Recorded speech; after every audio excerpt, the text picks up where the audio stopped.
Hey everyone, so I wanted to kind of do like a quick video about something that occurred. So in my program for school, I actually have, unfortunately, because I'm not really liking this, is that we have live discussions at least once a week that you have to schedule, and they're mandatory, and basically they don't give you a lot of windows for you to choose from in order to actually come to these discussions, because it's something new that they're trying, and this program was supposed to be for people that actually work, and a lot of the times are during the times that people actually would be at a Monday through Friday 9 to 5 or 9 to 6 job. So our first meeting was scheduled last Tuesday, but the person that was supposed to be moderating it, they actually did not show up, so then they inconveniently rescheduled it for Tuesday. Or for Friday, excuse me. Sorry, I'm in my car on my break.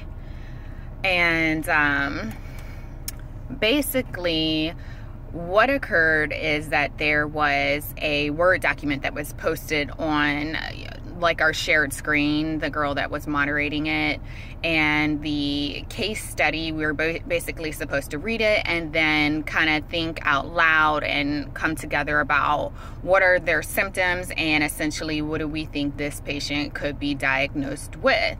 So I'll kind of give you some of the gist of what the case study was. It was an African-American male that was showing signs of erratic behavior. At times he would, be at the top of his roof of his house screaming and, kind of throwing a fit. And he had one of these fits in the middle of his class, and they had to call security in order to remove him from his class. So he kept saying that he didn't want to go. He doesn't want to go with security, and, they were trying to detain him. And what ended up happening is that his sister took him to the emergency room in order to be treated. And so when he was, put into the hospital, he refused to eat or drink anything except for bottled water.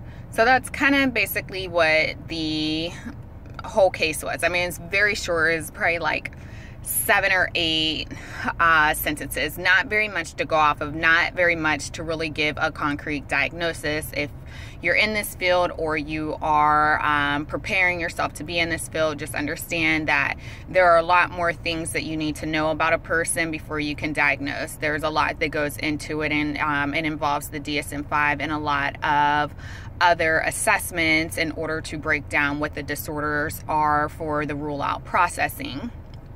So with that being said, we all had to kind of just speak aloud and say what we felt were the issues in the case and kind of our own thoughts in reference to working with this particular person. So, most of us were kind of throwing out, we thought that he suffered from schizophrenia or bipolar and he was in a manic state. A lot of different things that were occurring that we were all kind of just throwing out. One girl threw out, now mind you, this is African American, one girl threw out, well, maybe he's on drugs and, he took some prescription drugs that he wasn't supposed to take, and now he's having some type of reaction to them. And she started basically naming drugs that are essentially associated with the white community. Mind you, this is an African American male. And, we have to look at the demographics of the individuals that we're treating. We can't just look at them as a general, I don't see color and we're all the same sunshines and rainbows. I mean, the reality is you have to look at the whole person, and a part of the whole person is looking at the cultural aspect and the demographic and the class, the social class, the economic class, the just the climate, the gender.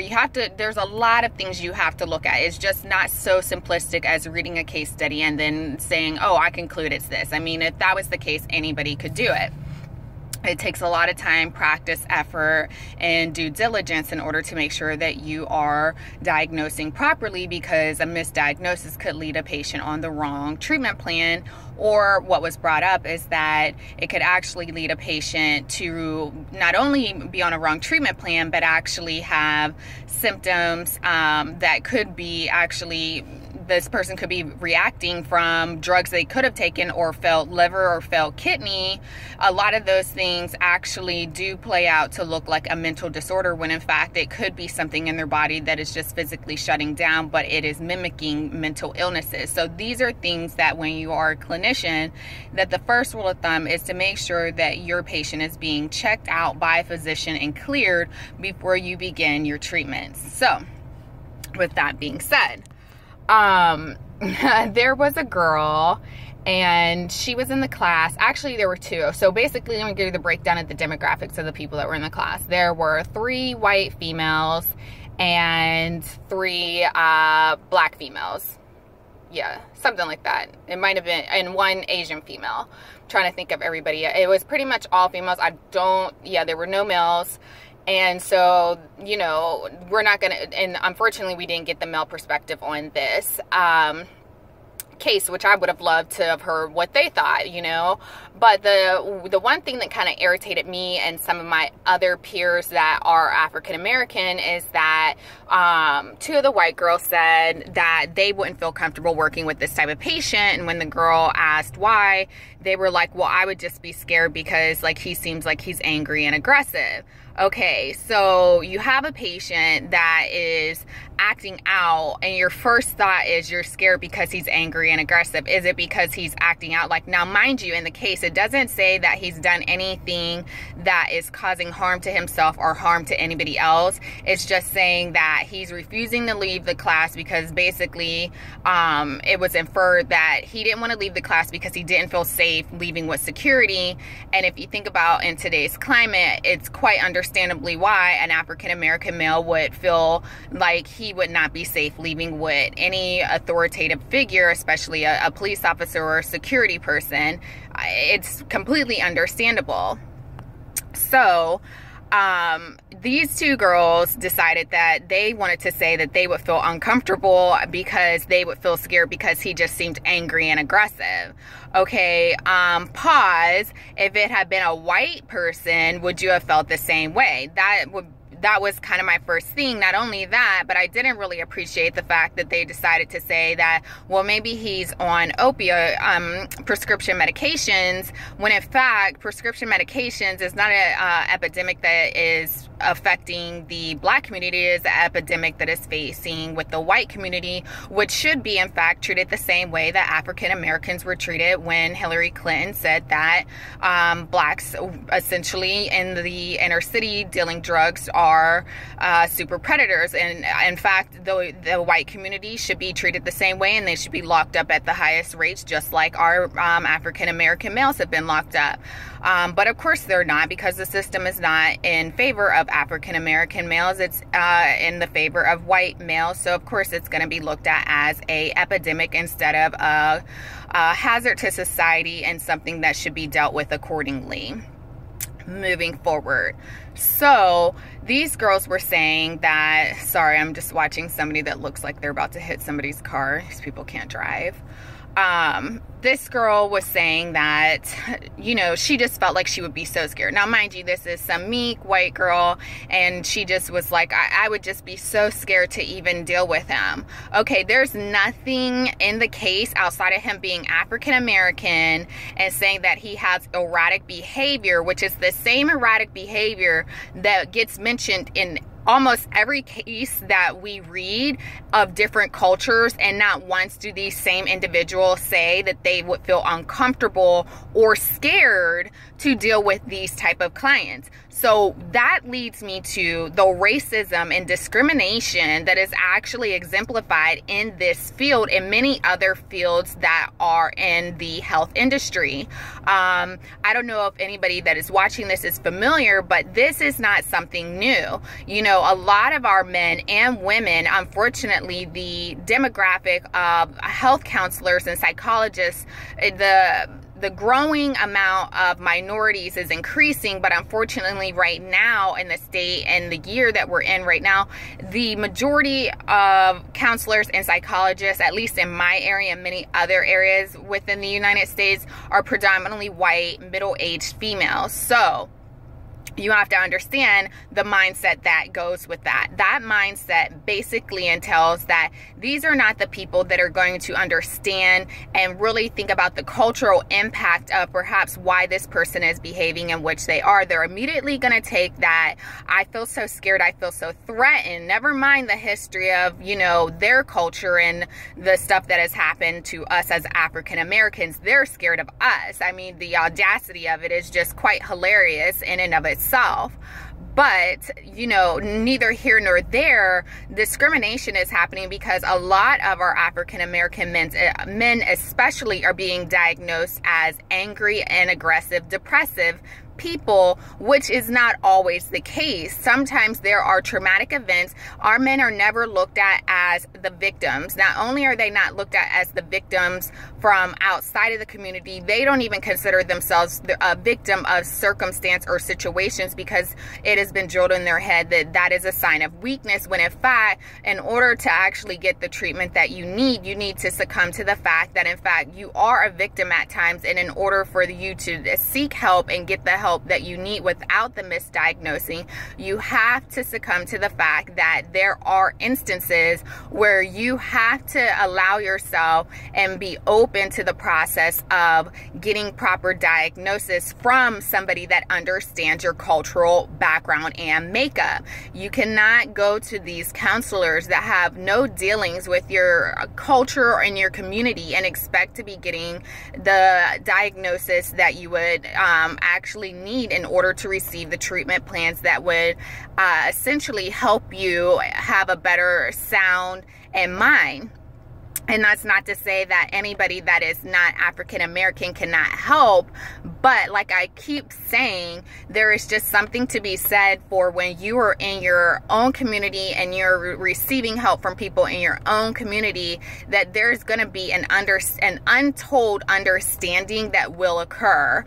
So with this girl saying that she was scared, it really pissed me off. Like, I'm not even gonna lie, it really pissed me off because in this program there's been other instances where these microaggressions have occurred. If you watch one of my other videos when I came back from my residency in Chicago, where we had the walk of discomfort, and a lot of the things that were posted on the walls underneath Black Lives Matter were just really nasty and degrading, stating that, you know, all lives matter, and you know, the all lives matter we know is a way to silence Black people, stating the obvious of the injustices that are happening to the men and women in our society, and actually worldwide. When you really expand your news forecast, it's happening around the world. It's not just in the United States. The racial climate is extremely high.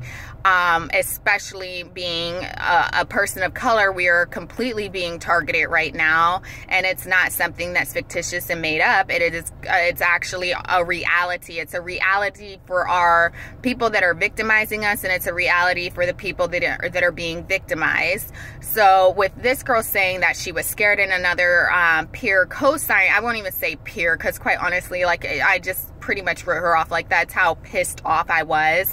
I talked to another girl that was actually two other girls that were in the class, and they both said the same thing, and they are African Americans, and they were saying that they were irritated as well.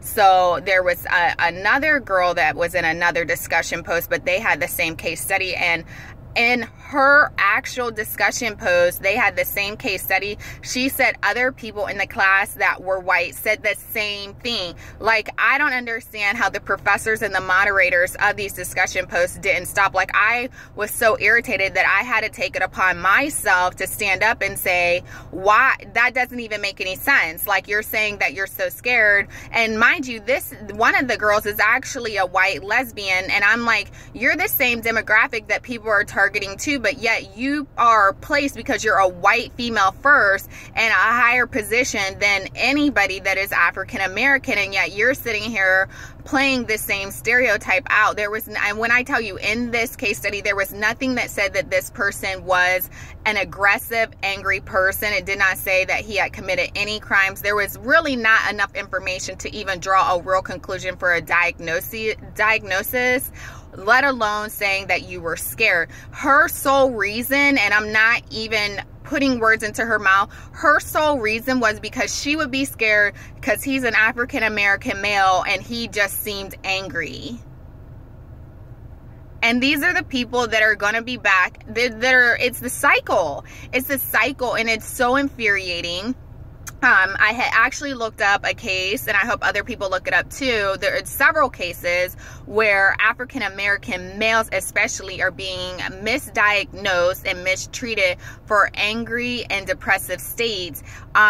In Jamaica, back probably in the early 1940s or 1930s, where a whole bunch of British white people came over to Jamaica, not sure why they were even there, you know, colonization, and they had purposefully misdiagnosed a lot of Jamaicans as schizophrenics, because what it was is that from their mundane cultural aspect, seeing people that behave and act differently from them, they felt that there was something wrong with them, as opposed to looking at them and saying, oh, this is just their cultural norm. And so that's really what I'm getting to. When you're in these fields, you cannot look at people from the eyes from which you live. You have to look at it from what's their cultural norm. And the only way to understand a person's cultural norm is to get out of that textbook and to get out into the community with these type of people, and also making sure that you are,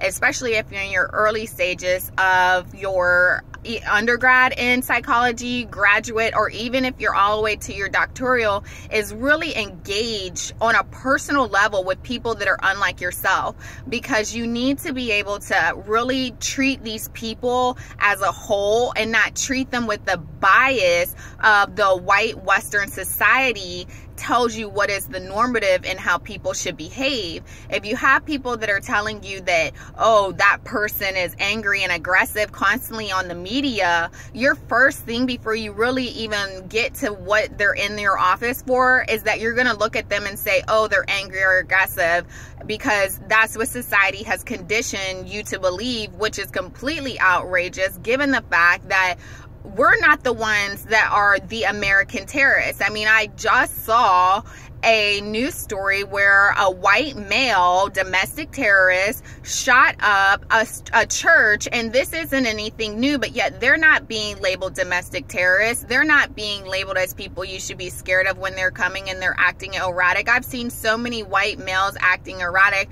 and yet nobody seems to jump the same way they do if a black male is even raising his voice to voice his opinion, to say this isn't right, this is injustice. You have to understand, in the African American community especially, and I believe in a lot of other cultures, like in Hispanic culture, they actually, you know, when you are loud, sometimes you're excited. It's not that you're angry or aggressive or anything like that. Sometimes a lot of us just come from big families, and it's just our way of being heard. We just get conditioned and used to talking loud because we're like, hey, what about me? Like, I'm trying to speak, listen to me. And really, it's just like a form of communication. And sometimes if you're meek and quiet in our communities, people don't hear you, and it's not because they're trying to ignore you, but that's just our cultural norm, is to actually voice our opinions. And sometimes that might be loud, but it's never angry and aggressive, but that's how it's being perceived.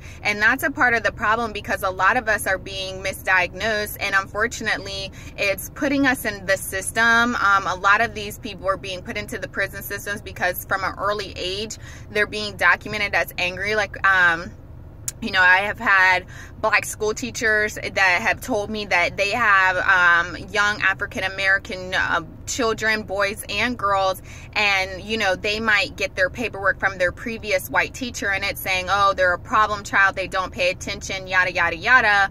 But really what it is, it's not that they're not paying attention, they're just bored. They need other stimuli. They're not being stimulated in a fashion that they are conditioned to. You cannot just teach and you cannot just diagnose on the Western white mindset. You need to really open your eyes and say, I need to look at the cultural factors. Our school does a good job at saying, oh, what's the cultural factors? But when people actually open their mouths in this program and start speaking on cultural factors, it is so belligerent and so ignorant that there's so many times that I just want to say, you're freaking racist. And you know, you're always gonna get that rhetoric, I'm not racist, maybe I just understood, or it's a miscommunication, you know, the blow off factor. I'm just over it. And quite frankly, I think most people need to make sure that they are being represented in these fields, especially in the health industry, where a lot of us are falling under the radar. We're not getting the appropriate care that we need. And really it comes down to, you know, who's going to help you more than the people that represent you and have your best interest at heart. So I'm really curious of what you guys think about being represented, and have you ever had an experience where you or a loved one has been misdiagnosed or treated in such a manner in the health industry, and you know it's solely based on the color of your skin, and you're dealing with somebody that is not of your same demographic that has treated you in such a manner that basically makes you feel like you've done something wrong, when in fact you haven't. It's actually their own insecurity, and they're putting their own biases onto you, which you should not own, because that's not your fault. So please like, subscribe, share the video, and let me know what you think. Bye guys.